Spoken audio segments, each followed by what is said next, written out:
And Major Garrett there is in Panama City, Florida for us this morning. And Major, again, in your piece, we see Trump making repeated references now to the possibility of losing the election in front even of what seemed another raucous crowd there in Florida yesterday. It is perhaps a whistle of a different sort, not just a suggestion that perhaps an election might be rigged, but now speaking to a theoretical result. What do you make in the, if nothing else, shift in rhetoric? Well, one of the interesting things about covering Donald Trump is you know what he's thinking because he says it right in front of you. I mean, you know what his sort of internal thought patterns are about the course or direction of his campaign because he spews them forth on a regular basis. And so we got last night, and I know this is new because I go to these rallies day after day after day after day. My ear is attuned to things I haven't heard Donald Trump say before. And yes, he has occasionally made a glancing reference to if I lose, it would be really bad or it'd be a waste of time. But last night, it was different. There were numerous and somewhat disjointed, meaning they were distributed throughout his remarks, references to losing Florida, losing the election, and this not working out.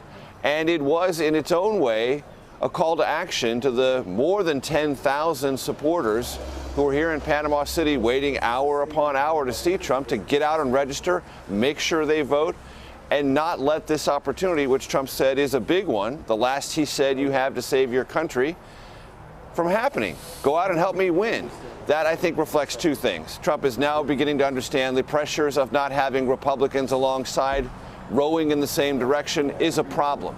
It does create logistical, field operation, and overall messaging problems for him. And he has to know that his reliance up until this time, and really he has no other choice, on the Republican National Committee to supervise and carry out much of those field operations is now in more question than it was, say, a week ago.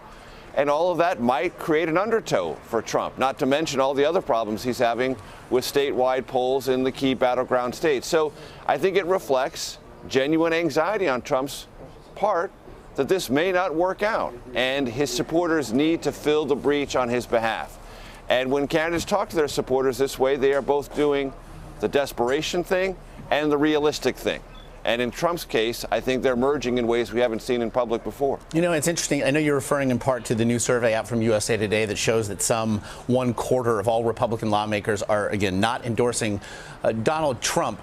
Interestingly, you know, that number sort of reflects the percentage of likely Republican voters who at this point support Donald Trump. It's roughly in the low to mid 70s. Of course, that number needs to be in the low 90s for any GOP candidate. Certainly for Donald Trump, perhaps now more than ever, it needs to be in the mid to high 90s to have a chance in November. It's a number, though, with regard to leadership that is without precedent. He has said repeatedly he doesn't need Paul Ryan, he doesn't need anybody else to stand by him. I mean, is it your sense perhaps yesterday that we saw a candidate who now knows perhaps that's not true? That he's coming to terms with the fact that it may not be true. Remember, in good times, and I put this on my Twitter feed yesterday, Trump said, I don't need the establishment. I don't need Paul Ryan. I don't need Mitch McConnell. I don't need Reince Priebus. I don't need any of these people. In good times, Trump feels he can do all of this with his supporters, himself, his little campaign, and nothing else. Now Trump is beginning to realize, or at least his rhetoric is beginning to reflect, that he might be realizing that this is a much larger competition requiring much more hands on deck than winning the primaries were, and a general election is, as many of us have said, a fundamentally different operation. And without Republicans helping and reinforcing and deploying their assets on behalf of a nominee, it's all the more difficult. Not impossible, but more difficult.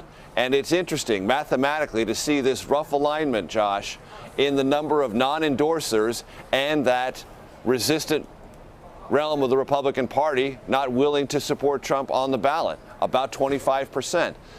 It's not often that things line up that statistically neatly, but they have in this case.